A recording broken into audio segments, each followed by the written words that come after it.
We've immersed ourselves in technology and understood how dramatically it has and will impact our lives. How it impacts us is yet to be determined. The most remarkable part of it all is that all of the technology we have seen was created by people like us, from our own ideas and from our own thoughts. Ideas are exceptionally powerful. They drive our thoughts, and our thoughts become actions and habits. These change us and build our internal realities, and we then go out and build our external realities.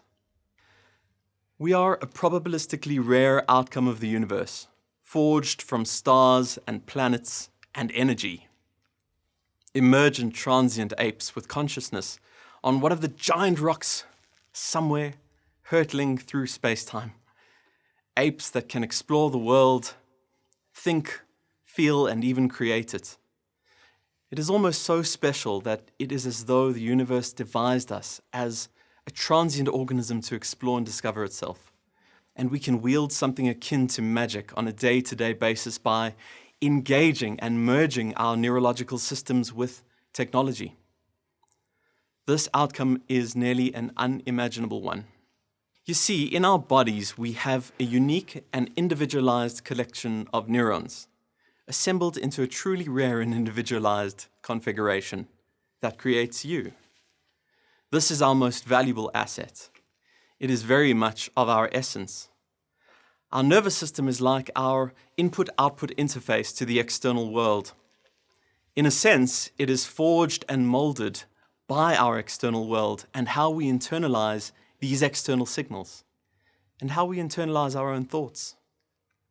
Our brain is the key to processing information, and it is the most complex known object in the universe. We try to emulate it through the creation of AI, and we leverage it to imbue ourselves into synthetic systems. We try to understand our brains with our own brain, and even with our supercharged abilities from computers, we still fall short. It is a true marvel, to say the least of it. Now, your experience of the world, your perceptions, the way you interrogate and find meaning in something, are all born of this system. We are these neurological systems.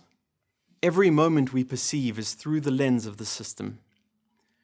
We imagine a shared reality, agree on it by consensus, and we experience every moment with illumination from the outside world, lighting up a dark, encased brain.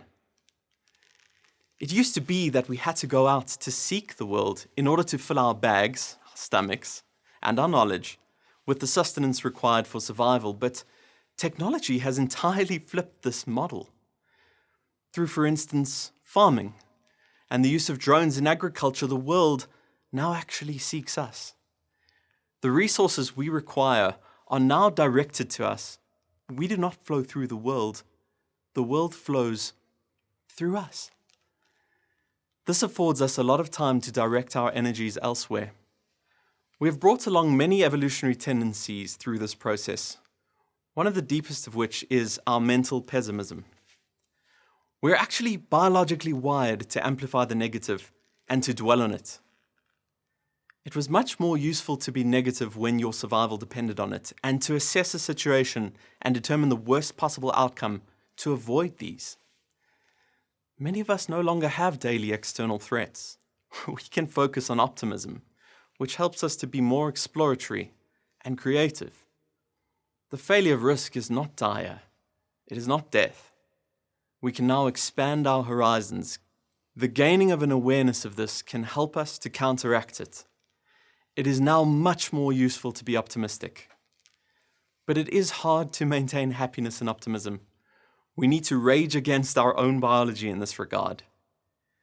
To maintain a positive outlook despite hardship is not easy at all.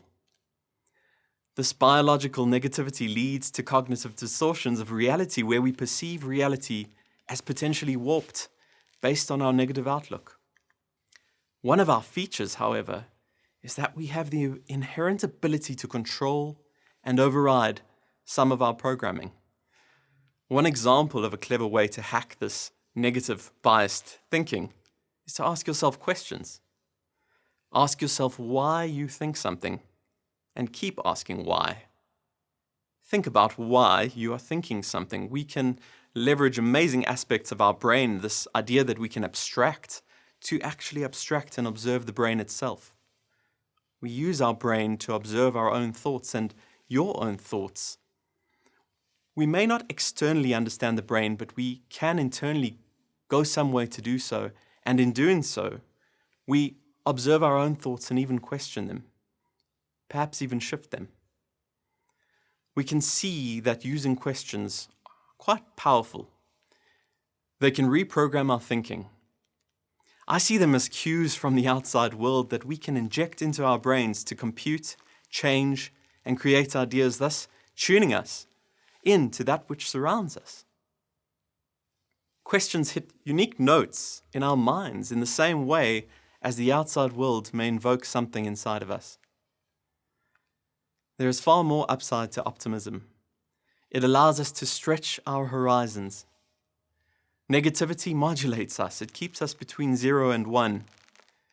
The utility of negativity, being its preventative safety, no longer applies to this modern world, and optimism can expand us beyond 1, with only infinite upside. We also have a filtering system inside of our brains called the reticular activating system, or the RAS. This system is responsible for filtering out all of the information around us. In the absence of it, we would be inundated with an influx of overwhelming information. Are you aware of your breath now? Can you feel your feet touching the floor? Perhaps only once I mention this. This system is responsible for us hearing a new word or seeing a new car.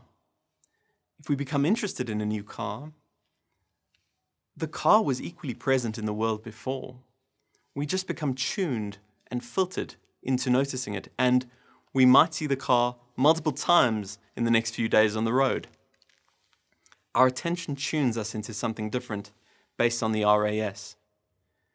This system also enables confirmation bias as we seek out and filter information to validate our own beliefs. Your brain is configured to validate your beliefs in a certain direction. Having an awareness of this can be transformative to how you filter and indeed how you seek information. Our brains are tuned to find patterns in meaningless data. We are meaning construction machines. This is called apophenia, our ability to find patterns in meaningless data. Pareidolia is an example of this, where we see faces in everything, no doubt an evolutionary advantage when you're trying to conquer spotting danger in the jungle. The point of all of this, and the point of all of this filtering, is that we are tuned internally to perceive the outside world in a way based on our own filtering. And we can hack our mindset to use this to our advantage. Some people call this the law of attraction or manifestation. It's not a mystical concept. It is that if we allow, we can tune ourselves to specific cues which were and always are present in the world, and allow our neurological systems to be attuned to this information and to move with it instead of filtering it out. This implies, therefore, that manifesting and creating our future reality is a fundamentally sound model of our own existence, and this is an empowering thought. In a strange way, our ideas are therefore a leading metric or indicator of where we will be and what we will become in our future. Our thoughts are a leading indicator of our futures. Our brains can also change and be molded. We have an inherent ability to change and modulate our thinking. As children, our brains have very high plasticity, as the external stimuli illuminating our senses is so unique. We use this to create meaning in the moment from all of the cues we have experienced before. I'd like to demonstrate this to you. I'm going to play you an audio clip now. See if you can make sense of it. If that didn't make sense to you, here's the original clip. All that we are is a result of what we have thought. Now let's listen back to that garbled encoded clip. Our brains change with new information. They're constantly creating reality from what we perceive. This property persists if we continue to seek and find the rarity and magic of reality. One thing that comes to mind is our subjective sense of time, which appears to speed up as we age. This is because our perception of time has changed. We've had proportionally more of it as we go on, and our experience of it becomes more regular and more mundane. Being aware of this and trying to recreate that surprise and wonder is to wield and manipulate time. And now we all have superpowers. Technology creates remarkable new skills and features of our nervous systems. We can not only extend them into new ideas and thoughts that shape reality, we can access all of these features on a day-to-day basis. Sharing an idea or feeling with another human being is in a way extending your neurology by communicating with another neurological system. If you have a thought that arises and you can act on it, you can create a piece of technology, a piece of art, a business, an idea that exists outside of yourself. In a way, it becomes an extension of your own nervous system. Your own neurological reach is enhanced. Your biological reach is extended. By this, I mean that we can extend our reach beyond the confines of our physical boundaries. Our biological reach is enhanced every day. We can share now an idea at great distance at near the speed of light. We were previously limited by proximity and by the speed of sound. Like modern networks, our own internal neurology has become the rate-limiting factor in the equation as we capture output slowly using our thumbs and fingers. We've all gone through this global pandemic, and for the first time, information of the pandemic reached us before the biological information did. The virus only reached our shores long after the information reached the shores of most of the planet. Hotspots of COVID-19 were recently predicted using Google search trends. We are well outpacing biological change in many respects. At times, we no doubt find technology to be destructive, invasive, and it adds some complexity to our lives. Our use of it is complex, and there are often emergent properties of complex systems that we adopt and we did not foresee. The outcomes we see are ultimately linked to how we choose to use it. We need to use technology better. It impacts us, but we create and impact it. What leads the onset of technology into our society? We do. Our decisions are a leading indicator of how technology will arise in society. Our thoughts and ideas actually create the technology. And it is our intention in its use that molds it to be good or bad or neutral, as Melvin Kranzberg famously said. Our intention may not always be at the forefront of our control, as there's likely to be a turning point at which we no longer generate our own technology. So it feels more important than ever that we set ourselves off on the right course. We imbue the technology with the meaning through our utilization of it. And reality is similar. We imbue ourselves into it. Life goes on inside our heads as a neurological mirror of the outside world, and our beliefs help shape it. Reality on its own, objectively, is pretty much neutral. We are all more connected than ever before, and we are augmented. Our abilities are enhanced. Technology is giving us superpowers like the ability to communicate at great distance or modern telepathy. Modern medicine is curing our once incurable ailments. AI is changing our ability to problem solve and to solve some of our biggest questions about the universe, such as the recent protein folding problem, which was solved by DeepMind. This is a problem that was intractable in science for many years. The effects are nothing short of astonishing, and they're just starting. We wield magic in these tools every single day. Technology can be the greatest enabler of change we can imagine. If we believe the experts we've heard at this summit, change is coming, and it is coming fast. The world does not need to be the way that it is. It can be better. It can be radically better. Can you see why we create technology from ourselves and why we imbue ourselves into technology? We humans have brought about technology. We have manifested it from our thoughts and ideas. Our talents and ability to observe, process, and craft reality has created it. Tech is an extension of our own nervous systems, and it further serves to extend us. And the imprint we leave becomes reality, an extension of ourselves. It makes me think of the abundance of thought potential and power of the collection of people at this SU summit. Take a look at this shoe. You'll likely see it in a given set of colors. If you're with someone, ask them what colors they see. Our brains make inferences about the light illuminating this shoe. And you may see it as either gray or blue, or perhaps white and pink. Perhaps it's changing. There are numerous examples of this. There is a fundamental concept called entropy that governs our universe, in which things tend towards a state of disorder. We often define only a single good outcome, and if things don't go exactly the way we define as perfect, we call this Murphy's Law. This is an example of entropy. We can, however, use our efforts to change the course of something and a specific defined outcome. It makes me think of my grandfather, Sonny, who was a fighter pilot in World War II, and actually the unlikely probability of my being here to speak to you. He emerged as the most humble and calming person, and I always looked up to him. He used to share utterly amazing stories of his own survival. One story which I'd like to share with you is my grandfather had a dog in the war, which was his companion throughout.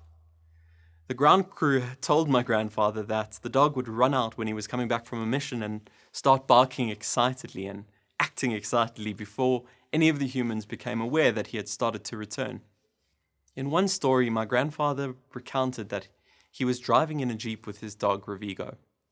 The dog started acting unusually, jumping at him, biting him. This was totally irregular, and my grandfather reluctantly had no choice but to stop the car, and just moments later, there was a bombing just ahead in the street. I believe I'm here today, happy to be speaking to you because of that little dog saving his life right there in that moment. This is a great example of great sensitivity to initial conditions. This is a photo of his formation flying over the Alps in 1945. His Spitfire is second from the bottom. I'd like to share another story in which my grandfather crash-landed into no man's land. When he came to, he was covered in blood and in oil, and he noticed 5 enemy soldiers were starting to approach. They had spotted him during his crash. He thought he'd defend himself in that moment by opening fire, and he had his hand on the trigger. He realized that in the middle of these soldiers was the commanding officer, as he told the men on either side to flank my grandfather, and they split off. So he now realized he was in great trouble. He began to untangle himself and exit his aircraft, making his way to some bushes just behind his plane, and after a moment he felt a knife at his back. He said to himself that he had been captured and this was the end, and a voice said to him, "If you want to live, shut up and run, follow me." He ran for his life for what he said felt like ages. He got back to an unknown camp, utterly exhausted, out of no man's land, and he had been rescued by an unknown soldier from the Indian brigade. He was covered in blood from a big gash that he had on his head, and a doctor at the camp gave him a sip of whiskey and told him not to have too much because the doctor had reserved some of it for his family's Christmas. He passed out and survived. Imagine the mindset and the course of events in his life which resulted him becoming a pilot and surviving these many ordeals. He had many stories of survival. He lived through these stories, and he passed these stories to me, and he changed my mindset. What are the factors pulling anyone towards their future? Imagine all of the sequences of events that had to happen to some event. They only make sense when viewed in retrospect. It is thus critical that we work on our mindsets. This is the starting point of all change, and the easiest, most accessible point of intervention. It is also the point that we have immediate and direct control over. As a child, I suffered from a neurodegenerative condition. I was told at the age of 13 by doctors that I would actually never walk again. I recall at university hiding my disabled sticker from my colleagues, feeling very ashamed of who I was. A little later on, at a very low point in my life, very challenging moment, for some reason I filmed myself in the depths of despair. This brought about a mirror for me in my life, a mirror of where I was at. It was the acceptance that I'd been a passenger thus far in my circumstances. I had thought I was the victim of my circumstances, but I realized I was not. I realized I could later be an architect of these circumstances. This empowered me to start to change. I realized my mind had quit long before my body. I decided to try change this, and I embarked on a long journey of self-change to do so. I defied my limitations, persisting at gym, and I became a lot stronger than I once was. I was able, through various disciplines and through the use of technology, to change the trajectory of my own problems. The key to this change was deciding that I wanted this change more than I wanted the pain of my current life, which had oddly become a familiar comfort. This is the key to all change. We need to choose our challenges, choose our difficulties. It's often going to be hard to change. We need to acknowledge it, but not necessarily to accept the situation. Personally, I start every day feeling like I'm restarting, that there's so much to do, to build, and to go out and achieve. The focus can't be on what we've done in the past and from where I've come, but how far I still have to go. When I get stuck, as I often do, I try to do one small intervention, one little thing, one meditation or a positive thought, one mantra that I would say to myself, and will it magically change the outside world? I absolutely do not believe so. But can it change the world inside here? Absolutely. And in turn, that can change my view of the outside world. Every evening when I carry my 1-year-old daughter, Eden, on my back for a walk, I'm reminded by how my change of thought, of decision, and ultimately my actions allowed for this to happen. I'm healthier and happier than ever thanks to investing in myself. While I still battle them, I'm no longer obsessed with my own challenges. Everything that I choose to do professionally now is motivated by the thought of how can I help uplift others. But this is not just localized to me. I was deeply inspired by the stories and difficulties of others. During the pandemic, I wanted to seek out and share the stories of people who have overcome immense challenges in their own lives, and I started interviewing people and recording their stories.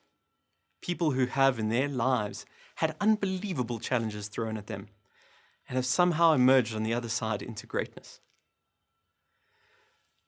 Many of the people I've had the great privilege of interviewing are actually no stranger to the SU stage, like Dr. Vivian Ming, who gives away all of her groundbreaking scientific inventions for free. From her own adversity, she sees a bigger picture, and she's made a success of doing so. Tilly Lucky, who has inspired change in how difference is embraced as a potential superpower. Benji Rosman, whose own genius was born of a disadvantage.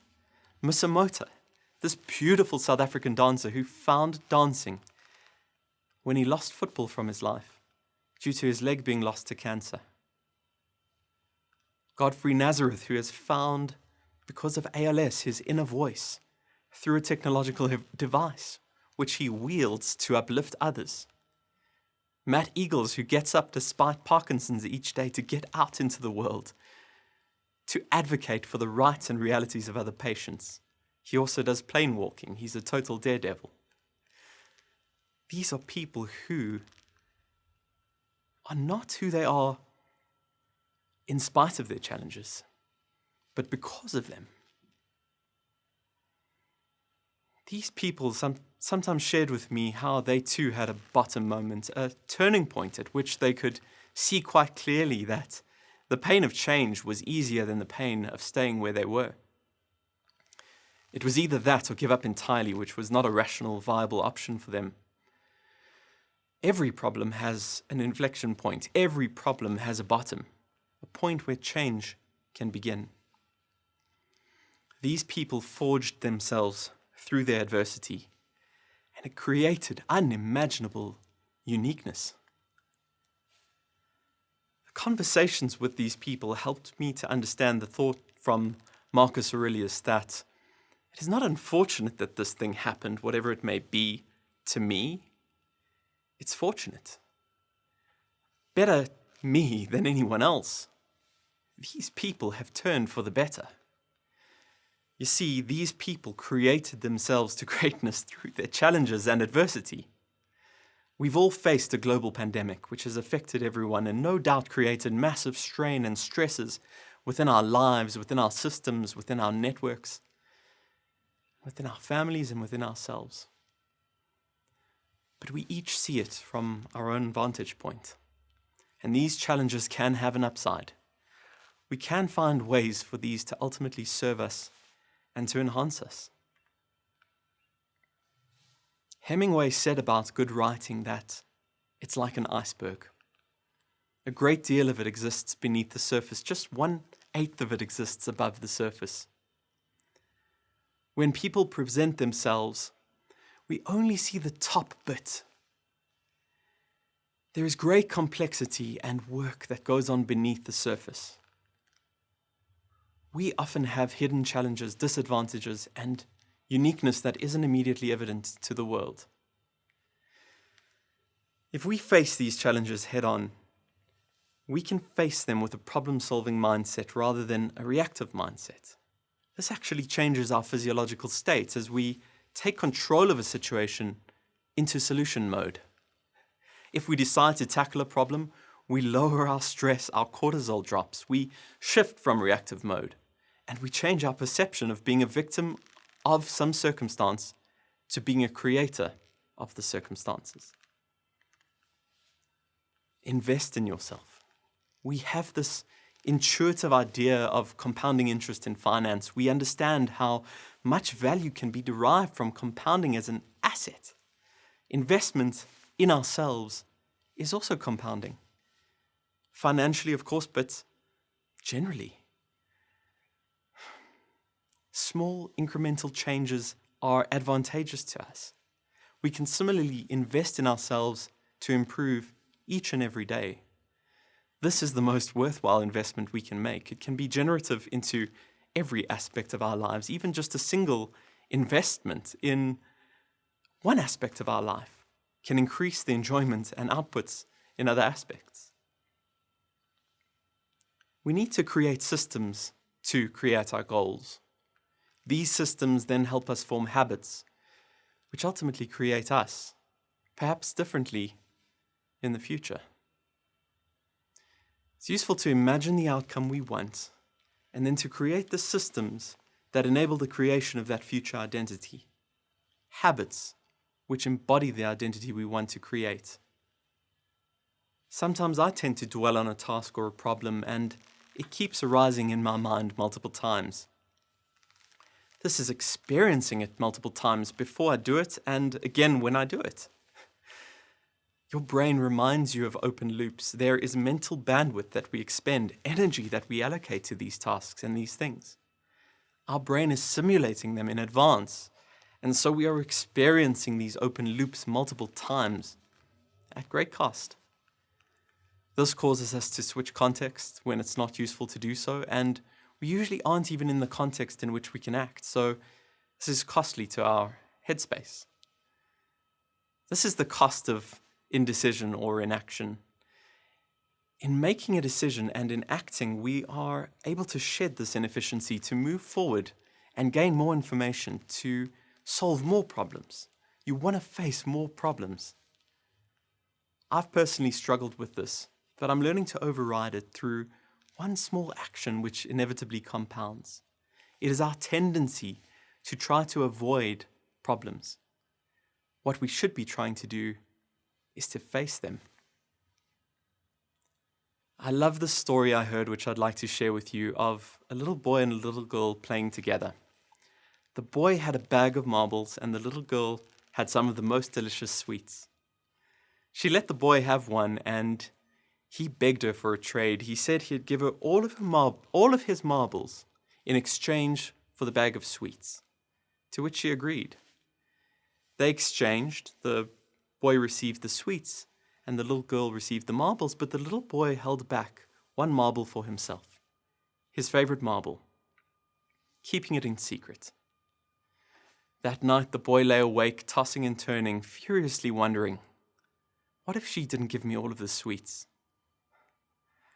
We don't always have all of the information, and we usually torture ourselves unnecessarily as a result of this. This is simple asymmetry of information. But moreover, if we don't commit 100%, we inevitably end up with great regret.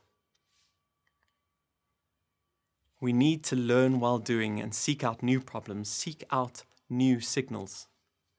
There's a concept from AI called particle swarm optimization. Flocking animals like birds do this when exploring an environment seeking food. At first, they break away to explore, and when food is found, they converge and exploit it. We each have that which works for us in our lives, and we need to discover it for ourselves. It's quite hard to be prescriptive on the details that work for each of us, but the framework seems universal. We can use this exploration to find that which hits our neurological notes and exploit that to improve how we experience life. We can strengthen our bodies now, which is hard, or suffer from degeneration later, which is hard. We can work on our mindsets now, which is hard, or suffer from challenges in it later, which may be devastating. We can face and acknowledge where we are with technology is not optimal right now, and work to improve this, or we can suffer the second and third order dystopian consequences later. In a given problem domain, the quicker we reach our inflection points, our own inflection points, the more rapidly we can find the global minimum and shape it and turn it around. If you can't decide on something, you may need to seek more information. We may need to fight our own biology, seek beyond our own natural pessimism, and beyond our inherent confirmation bias. We may need to calm down our more primitive cognitive functions. Sometimes moving forward requires an imperfect decision in the face of asymmetric or incomplete information, which can be optimized later as we learn while doing. A centimeter, the tiniest bit of movement, is better than a mountain of intention. Intention is only what initiates this movement. Movement is thought. There's likely a present value or a discount factor to taking these pains up front. Problems delayed are problems amplified. You've no doubt seen this in your own lives, in your own relationships. We have to face our problems head on and we have to overcome them, and thus we will find new problems to face. These are the rocks against which we are forged, which create our unique neurological systems. Getting out there and facing our own limitations is how we enhance ourselves, our nervous systems, to become more resilient, how we wield and slow down time. And perhaps life is truly lived at the edge of your perceived limitations. It is easiest to change ourselves, but all change is hard and feels slow. This is a perception. If you've ever had the great privilege in your life of seeing a little child grow up, you will quickly see how tiny incremental changes add up. Knowing this, we must face and choose our hard. You are one thought, one action, one habit away from some small incremental change that can compound over time, that can grow. You are thus one simple decision away from creating a totally different reality. Doing uncomfortable things can sometimes help us circumvent an uncomfortable life. Epictetus asked, "How long are you going to wait to demand the best of and for yourself?" I ask you, what will you choose as your best? This idea is a representation of a life path, and it inspires me. The idea is that we've had all sorts of paths available to us in the past, which perhaps didn't materialize as a result of our decisions, as a result of our circumstances. But it's not concluded. We have all of these future potential branches. No one else has seen the exact same light in the way that you have. Nobody has the same internal programming that you have. Your input-output responses to questions will be entirely unique. It is in this that you shape and create your own unique reality, but more so, this is where your power to impact originates. If you embrace your rare and unique configuration, which has certainly imperfections, like us all, you will find the most opportunity to carve out space in this world, unchallenged by others, to create, to build, to grow. Society has historically seen uniqueness as a bug, but it is our ultimate feature. It puts us in a different place on the map. You respond to inputs differently. You process information differently. You are uniquely forged. In realizing this and in following this, you face less competition, and you therefore have the highest probability of changing and enhancing the world. What is your life trajectory to become? I imagine all of the events that had to happen to create the outcome that my grandfather became a pilot, survived, and became a grandfather. I imagine all of the moments. How are you currently creating your own future? What are you pulling towards? Where are your current thoughts and decisions leading you? And are those ideas optimally leading you to the future that you envision for yourself? The key thought and idea is that we are pilots of our own trajectory. We require thought leaders to create our future. And we need to be our best selves in order to do this, to overcome our inner challenges. Only once those are settled can we go out and create a better world. I've certainly observed that in my own life, and only once I'd settled down myself could I even begin to consider attempting to go out and help others. But while you move forward, ask yourself questions. How can this be easy? Ask yourself to show yourself how this can be easy. Changing your mind and seeing the upside in challenge might just forge our future. What is the best thing that could happen? What if the best thing happens? If we choose to face the hard challenges up front, we might enable ourselves to find easier ways to solve these. Problems delayed are problems amplified. Technology impacts us, but it's yet to be determined how. By us. We choose. We're not passengers. You are now at this point the result of the decisions of your past self forged into reality by you. The only person you are destined to become is the person that you choose to be. The species we are to become is the species we decide to be. Thank you.